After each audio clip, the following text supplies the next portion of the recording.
Hey everyone, welcome to Satyam classes. जैसा कि हम लोगों ने आर्टिकल्स और प्रीपोजिशंस को कंप्लीट कर लिया है और आज का हमारा टॉपिक है करेक्ट फॉर्म ऑफ वर्ब। मतलब जो वर्ब होता है उसकी हम लोगों को करेक्ट फॉर्म लगानी है सेंटेंसेस में, जो आपके एग्जाम्स में अक्सर पूछा जाता है। तो चलिए आज उसकी थोड़ी सी प्रैक्टिस करते हैं। So let's start the video and some MCQs.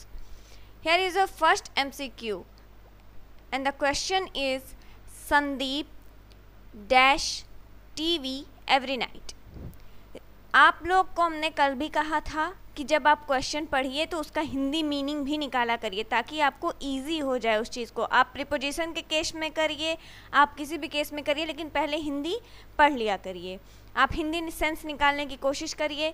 यहाँ पर लिखा है संदीप टीवी रोज रात को, ठीक है, संदीप टीवी रोज रात को। यहाँ पर आप देखिएगा कि एवरी नाइट मेंशन्ड है, तो आपके जो टाइमिंग है वो स्टार्ट होती है अब। तो what will be your answer?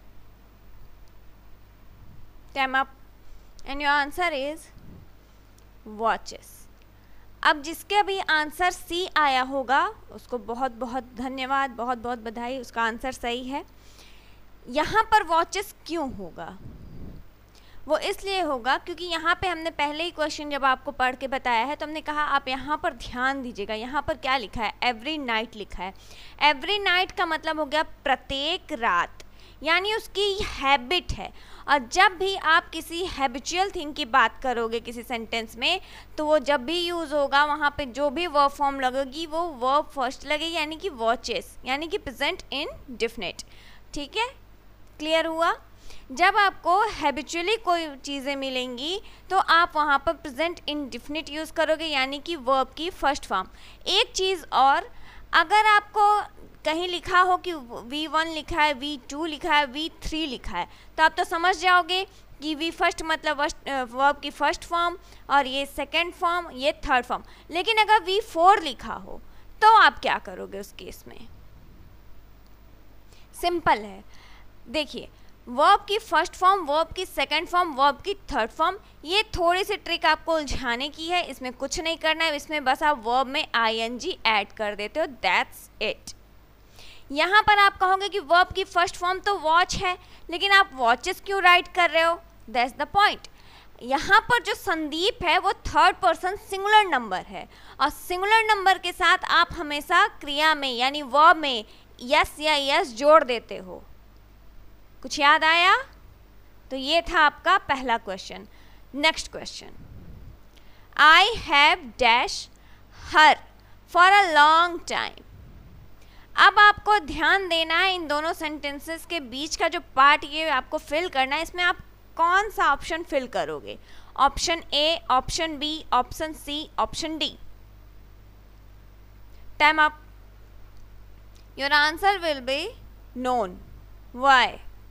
यहाँ पर हमने पहले ही कहा कि यहाँ पर हैव है, थोड़ा ध्यान दीजिएगा। अब आप कहोगे कि हैव है तो यानी कि थर्ड फॉर्म यूज़ होगी, क्लियर है? यानी I have known her for a long time, मैं उसे लंबे समय से जानता हूँ। जब ता का सेंस आ तो रहा है, लेकिन यहाँ टाइमिंग भी तो आ रही है, टाइमिंग आ रही है। मैं उसे लंबे समय से जानता हूँ। क्या आप प्लूरल नंबर के साथ यस या ईएस जोड़ते हो? नहीं, आप नहीं जोड़ते हो। आप जब भी जोड़ोगे तो वहाँ पे आपकी थर्ड फॉर्म आएगी, न्यू आपकी सेकंड फॉर्म है। और जहाँ पर हैज़ हैव का यूज़ होता है वहाँ पर आप हमेशा V3 यानी कि वर्ब की थर्ड फॉर्म यूज़ करते हो। माइंड इट, हमेशा इसको याद रखिएगा, ये रूल है। इसलिए हमने कहा हिंदी सेंस निकाल लिया करिए। Next question, he writing a novel since March 2020. What will be your answer? Time up. And your answer will be has been. अब आप कहोगे कि has क्यों नहीं होगा? हैव क्यों नहीं होगा? चलो हैव तो मान लो आप समझ भी गए होगे इस केस में और इस केस में कि ही जो है वो थर्ड पर्सन सिंगुलर नंबर है और सिंगुलर नंबर के साथ हम लोग हैज़ हैव यूज़ नहीं करेंगे, हैव और हैव यूज़ नहीं करेंगे। बचता क्या है आपका? हैज़ बीन और हैज़ बीन आपको कंटिन्यूअस पढ़ाया गया है कि जब प्रेजेंट परफेक्ट कंटिन्यूअस टेंस होगा तो उसमें प्लस आप आईएनजी यूज़ करते हो, प्लस आपकी वहाँ आती है टाइमिंग। हमने टेंस पढ़ाया है पेड कोर्स में, उसमें आपको सारी चीज़ें एक्सप्लेन की गई हैं बहुत ही अच्छे से। हैज़ आप क्यों नहीं यूज़ करोगे? क्योंकि यहाँ पर टाइमिंग दी हुई है और यहाँ पर हैज़ यूज़ करने का मतलब है आप यहाँ पर प्रेजेंट परफेक्ट टेंस की बात करोगे, जबकि यहाँ टाइमिंग दी हुई है तो आप प्रेजेंट परफेक्ट कंटिन्यूअस टेंस की बात करोगे। सिंपल सा मैटर है, टाइमिंग आपको मिल जाए वो परफेक्ट कंटिन्यूअस टेंस है, किसी भी टेंस का हो, पास्ट हो, फ्यूचर हो, प्रेजेंट हो। क्लियर है? तो आपका आंसर होगा has been. Next question, the bell dash just now. यहाँ पर थोड़ा कंसंट्रेट करिए। अब बताइए आपके ऑप्शंस क्या होंगे? Option A, option B, option C, option D. Fast time up and your answer will be D. अब आप कहोगे कि यहाँ डी क्यों होगा, यहाँ रंग क्यों नहीं होगा? यहाँ पर आप सेंटेंस पूरा पढ़ो, इसको जोड़ने के बाद द बेल हैज़ रंग जस्ट नाउ, घंटी अभी अभी बजी है, मतलब ये वर्तमान आपको इंडिकेट कर रहा है और अभी अभी बजी है। जब भी आपको नाउ जैसा वर्ड मिल जाएगा या जस्ट जैसा वर्ड मिल जाएगा या फिर जब भी आपको नाउ जैसा वर्ड मिल जाएगा, जस्ट जैसा मिल जाएगा या रिसेंटली मिल जाता है तो वो आपका जो फॉर्म होता है वो वर्ब का होता है प्रेजेंट परफेक्ट फॉर्म। हमने पहले अभी यहाँ बताया कि यहाँ पर प्रेजेंट परफेक्ट इसलिए नहीं लगा है क्योंकि यहाँ टाइमिंग दी हुई है और जब टाइमिंग देगा तो प्रेजेंट परफेक्ट कंटिन्यूअस टेंस होगा। कोई भी अगर आपको टाइमिंग मिल जाती है तो बस आप इतना समझिएगा कि वो परफेक्ट कंटिन्यूअस टेंस है। क्लियर है? अब यहाँ देखते हैं, यहाँ पर आपका आंसर सही है हैज़ रंग, क्योंकि यहाँ पर घंटी अभी अभी बजी है, यानी कि बज चुकी है। तो आपको टेंस में बताया गया है कि जिस सेंटेंस के लास्ट में चुका है, चुकी है, चुके हैं आते हैं, वहाँ पर हम हैज़ यूज़ करते हैं। अगर यहाँ पर कोई प्लूरल नंबर होता तो वहाँ हैव होता तो ये सेंटेंस भी थोड़ा सा चेंज होता, लेकिन यहाँ घंटी जो है वो सिंगुलर चीज़ है तो वहाँ पर आप यूज़ क्या करोगे? द बेल हैज़ रंग जस्ट नाउ, मतलब घंटी अभी अभी बजी है या घंटी अभी अभी बज चुकी है। क्लियर? हाँ, यहाँ थोड़ा सा ध्यान दीजिएगा। We must keep away from dash, हमें दूर रहना चाहिए। किससे? फ्रॉम आया मतलब किससे? तो आपके ऑप्शंस हैं, यहाँ पर आपको पता है कि स्मोकिंग से ही दूर रहने की बात हो रही है क्योंकि पूरा विजिबली मेंशन है यहाँ पर। अब आप बताएंगे कि यहाँ पे कौन सी फॉर्म लगेगी।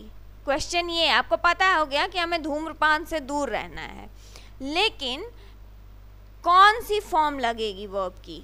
आपके options A, B, C, D आपके सामने हैं, आंसर कीजिए। Time up and your answer will be smoking. अब आप कहोगे कि यहाँ पर स्मोक क्यों नहीं है? वो इसलिए क्योंकि यहाँ पर फ्रॉम लगा है और फॉर्म क्या है आपका? एक प्रीपोजिशन है। तो जब प्रीपोजिशन के बाद कोई वर्ब आती है तो उसके साथ हम आईएनजी ऐड कर देते हैं। क्लियर? बस इतना सा इसमें काम था। नेक्स्ट क्वेश्चन, ये बहुत इजी सा क्वेश्चन है, ज़रा सा आप कंसंट्रेट करोगे तुरंत आंसर पुट कर दोगे, इतना तो टैलेंट है आप में। चलिए देखते हैं क्वेश्चन क्या है। I dash to the market and bought vegetables. Option A, option B, option C, option D. Time up. Sorry, आपके ऑप्शंस जो हैं उनमें से आपका करेक्ट आंसर होगा सी, वेंट। अब आप कहोगे वेंट क्यों होगा? Look at this, look at this. ये आपकी वर्ब की कौन सी फॉर्म है? सेकेंड फॉर्म है। Very good. आपको पता है कि बाय बॉट बॉट होता है, ठीक है। तो अगर आप यहाँ पर वेंट लगाते हो तो आप क्या लगाओगे, I went to the market and bought vegetables, मैं बाजार गया और सब्जियां खरीदी, ठीक है। आई गो मतलब गो जो हो जाएगा ज़्यादा प्रेजेंट का आएगा, ये सिंगुलर नंबर है नहीं कि आप उसमें ईएस ऐड करोगे। और यहाँ वाज गोइंग इसलिए नहीं होगा क्योंकि यहाँ पे वर्ब की सेकंड फॉर्म यूज हुई है। सो आपका सीधा सा आंसर क्या बनता है, वेंट। इजी था, आगे देखते हैं। I had seen him before, very good. ये क्वेश्चन हमने कई बार भी हमने फ्यूचर टेंस कंप्लीट किया है, उसमें हमने ये भी बताया है, हम आपको बता भी देते हैं, यहाँ हिंट दे देते हैं कि ये आपका पास्ट परफेक्ट टेंस है। और अभी हमने फ्यूचर कंप्लीट किया है, सारे टेंसेस को कंप्लीट किया है पेड कोर्स में, उसमें ये बहुत अच्छे से डिफाइन किया गया है कि कैसे आप उसको आइडेंटिफाई करोगे कि कौन सा टेंस है। अगर आपने पढ़ा होगा ये टेंस तो आप तुरंत इसको क्लियर कर दोगे कि ये कौन सा टेंस है, और यहाँ पर आप करेक्ट फॉर्म फिल कर दोगे। तो आपके ऑप्शंस हैं, यहाँ पे क्वेश्चन फिर से देखते हैं। I had seen him before he dash his car, हमने हिंट भी आपको दे दिया। फिर आपके ऑप्शन है stop, stopped, stops and was stopping. What will be your answer? Time up.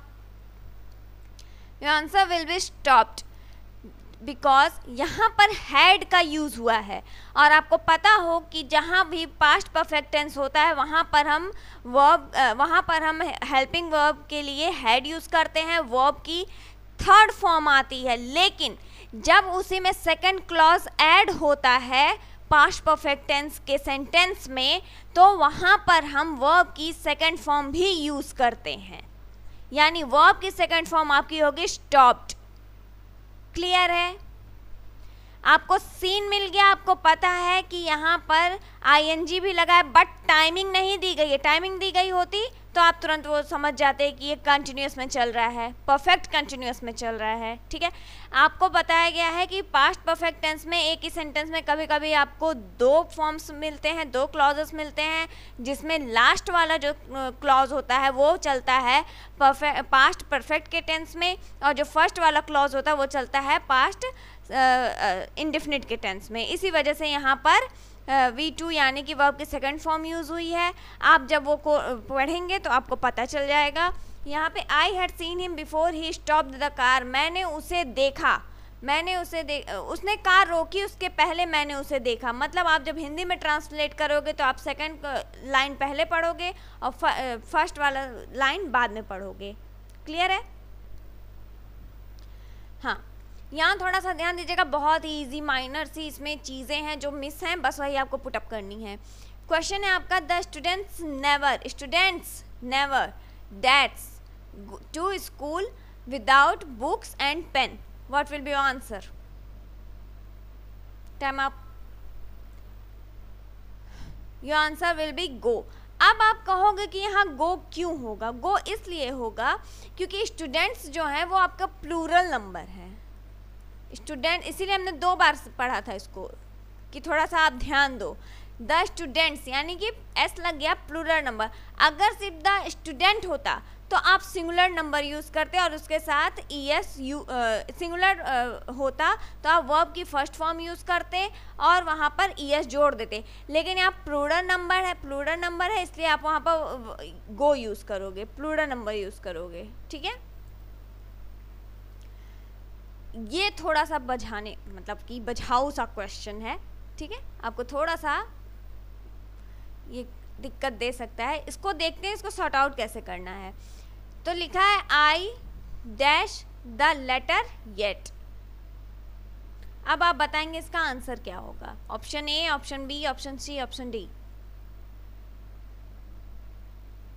चलिए देखते हैं इसका आंसर क्या होगा। जी, आपका आंसर होगा हैव नॉट रिटन। अब आप कहोगे कि यहाँ हैव नॉट क्यों लगा है, डिड नॉट राइट क्यों नहीं हुआ है यहाँ पर?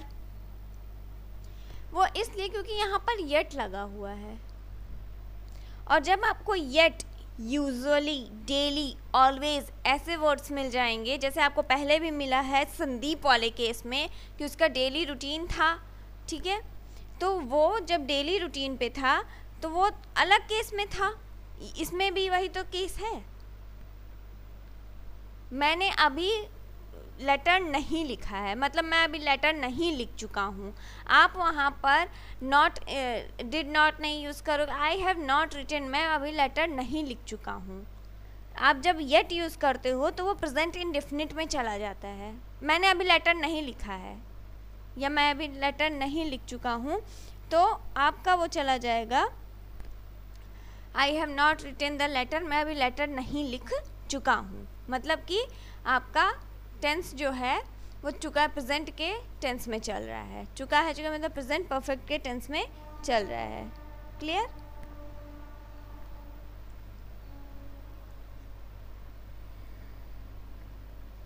तो आपका आंसर होगा I have not written the letter yet, यानी कि मैं अभी लेटर नहीं लिख चुका हूँ। ठीक है, तो आपका नेक्स्ट क्वेश्चन क्या है? A moment ago I dash of strange news, यहाँ पर एक वर्ड मेंशन हुआ है अगो, और इसलिए हाईलाइट कर दिया ताकि आपको ऑप्शन करने में आसानी हो जाए। आपके ऑप्शन से यहाँ पर दिए गए हैं, option A, option B, option C, option D, आपका ऑप्शन कौन सा होगा? Time up. Your answer will be hurt. अब आप कहोगे कि हर्ट क्यों होगा? जब आपको ago, last night, last week, yesterday ऐसे वर्ड्स मिल जाते हैं तो आप तुरंत समझ जाइए कि वो पास्ट इंडेफिनिट की बात कर रहा है, यानी कि पास्ट इंडेफिनिट टेंस की बात हो रही है। तो इस वजह से यहाँ पर आप पूरा हिंदी सेंटेंस क्या निकालोगे कि अगो मतलब था थोड़े समय के पहले, अ मोमेंट अगो, थोड़े समय के पहले मैंने एक अजीब सी खबर सुनी, तो आपने खबर सुन ली पास्ट में, अभी अ मोमेंट अगो, अभी थोड़ी ही देर तो हुआ, और ना तो इसमें टाइमिंग मेंशन है, सीन्स फॉर कुछ नहीं मेंशन है, तो इस वजह से आप वहाँ पर वर्ब की सेकंड फॉर्म यूज़ करोगे। क्लियर? आपका नेक्स्ट क्वेश्चन है ही यूजुअली, अभी हमने इसको बताया है, he usually dash his homework in his room.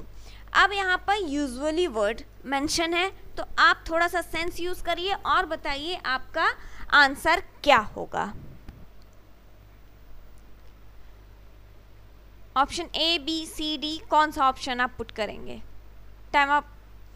आपका आंसर होगा डज।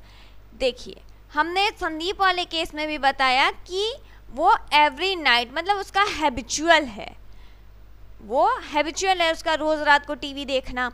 उसी तरह इसकी भी एक हैबिचुअल थिंग है कि वो ज़्यादातर अपना काम अपने रूम में करता है, उसकी आदत है, उसको कंफर्ट लगता होगा, उसकी आदत है। तो ही यूजुअली डज ही डज इस वजह से क्योंकि ही जो है थर्ड पर्सन सिंगुलर नंबर है, और आपको पता है कि सिंगुलर नंबर के साथ हम लोग क्रिया में एस या एस जोड़ देते हैं, रिमेंबर। तो आपका पूरा सेंटेंस बन जाएगा he usually does his homework in his room. Next question, I have decided to dash more and improve my marks. What will be your answer? Option A, B, C, D. Time up.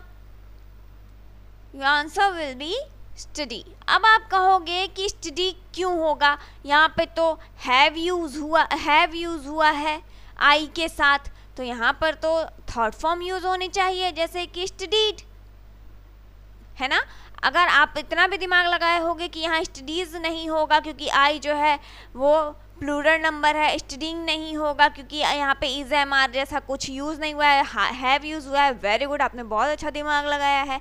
But अब आपको फंस के आ रही होगी चीज़ कि यहाँ पर study क्यों होगा। देखिए, यहाँ पर टू मेंशन है ना, प्रीपोजिशन है, और प्रीपोजिशन के बाद हमेशा वर्ब की फर्स्ट फॉर्म आती है। बट यहाँ पर आई भी मेंशन है, और आई क्या है? प्लूरल नंबर है, और प्लूरल नंबर के साथ आप एस या एस कुछ जोड़ते नहीं हो, इस वजह से आप वहाँ पर सिर्फ स्टडी लिखोगे। क्लियर हो गया? ठीक है, आगे देखते हैं। Don't forget to give me a call when you dash to the gym. क्या होगा आपका answer? Option A, B, C, D. बहुत इजी है, बहुत। आप तुरंत ट्रांसलेट करोगे हिंदी में, तुरंत आपको पता चल जाएगा। Time up. Answer will be go. अब आप कहोगे क्यों, जिसको नहीं समझ में आया ये आंसर उनके लिए है। यहाँ पर देखिए आपका क्या यूज हुआ है, don't forget to give me a call. Present की चीजें चल रही हैं। डोंट आपको पता है, डू नॉट, डज नॉट आप प्रेजेंट में यूज करते हो। तो मुझे कॉल करना मत भूलना, गिव का मतलब देना होता है। तो मिस कॉल तो दोगे नहीं, पूरी कॉल करने की बात हो रही है कि मुझे कॉल करना मत भूलना जब तुम जिम जाओ। जाओ आपका सेंस आता है सिंगुलर नंबर के सेंस में, मतलब यानी कि सिंगुलर नंबर ना कहिए, आप समझिए प्रेजेंट के सेंस में। तो आप जब यहाँ पे बोलेंगे कि जब तुम जिम जाओ तो मुझे कॉल करना मत भूलना, या मुझे कॉल करना मत भूलना जब तुम जिम जाओ। जैसे यहाँ आओ, कम हियर, केम हियर तो कहोगे नहीं। आए होता तो आप केम हियर कहते। समझ में आया? जब आप कहते यहाँ आओ तो आप कहते कम हियर। जब आप कहते यहाँ आए तो आप कहते केम हियर। हम यहाँ आए, वी केम हियर। समझ में आया? इसी वजह से यहाँ पर वर्ब की फर्स्ट फॉर्म यूज हो रही है, क्योंकि ये प्रेजेंट इंडेफिनिट का सेंटेंस है। क्लियर? नेक्स्ट क्वेश्चन देखते हैं। अभी हमने इसको डिफाइन किया है, लेकिन आई होप कि आपको याद होगा। आपका क्वेश्चन है, he dash the mail last week. Last week. अब बताइए आपके ऑप्शंस क्या होंगे। हम खुद आपको हिंट्स दे रहे हैं। Option A, option B, option C, option D. Time up. Your answer will be got. अभी हमने बताया कि जब आपको last night, last week, ago, in the past या फिर यस्टरडे जैसे वर्ड्स मिलेंगे तो आप वहाँ पर सीधा सा उठा के वर्ब की सेकंड फॉर्म रख देना, यानी कि वो पास्ट के बारे में बात कर रहा है और पास्ट इंडेफिनिट के बारे में बात कर रहा है। इसी वजह से आप वहाँ पे वर्ब की सेकंड फॉर्म लगाओगे, क्योंकि मुझे मेल मिला पिछले हफ्ते, मुझे पिछले हफ्ते मेल मिला। अगर यहाँ पर टाइमिंग होती तो सेंस ही अलग हो जाता, लेकिन यहाँ ना तो कुछ टाइमिंग है और ना ही यहाँ पर कोई भी हेल्पिंग वर्ब मेंशन्ड है। इसी वजह से आप सीधा पास्ट इंडेफिनिट का सेंस लेकर चलोगे। क्लियर? तो he got the mail last week, उसे पिछले हफ्ते मेल मिला। ठीक है? आपका लास्ट क्वेश्चन है, I could have dash better than this. What will be your answer? A, B, C, D. Time up. आपका आंसर होगा डन। अब आप कहोगे यहाँ डन कैसे होगा? डू होना चाहिए। बिल्कुल सही बात है। क्यों डन होगा? वो डन इसलिए होगा, ये कुड जो है आपका, ये क्या है? मॉडल वर्ब है। ये आपका क्या है? एक तरह का हेल्पिंग वर्ब है। लेकिन जब आपको कोई मॉडल वर्ब के बाद कोई ऑप्शन मिलेगा तो आप वहाँ पर वर्ब की फर्स्ट फॉर्म रखते हो। लेकिन जब आपको मॉडर्न वर्ब के साथ मॉडल वर्ब के साथ, सॉरी मॉडर्न निकल रहा है, मॉडल वर्ब के साथ जब आपको कोई हेल्पिंग वर्ब मिल जाती है तो आप वहाँ पर वर्ब की थर्ड फॉर्म यूज़ करते हो। क्लियर हो गया? यहाँ पर आप यूज़ करोगे आई could have done better than this. मैं इससे अच्छा कर सकता था। क्लियर है? तो आपका आज का इतना क्वेश्चन था, इतने एमसीक्यूज थे। आई होप कि क्लासेस अच्छी लगी होंगी। हमने अपनी वीडियो देखी, आपके पॉजिटिव कमेंट्स आए हैं। Thank you very much and please support us and feel free for your comments. Your comments motivates us. Thank you for your positive comments and bye. See you later. Bye.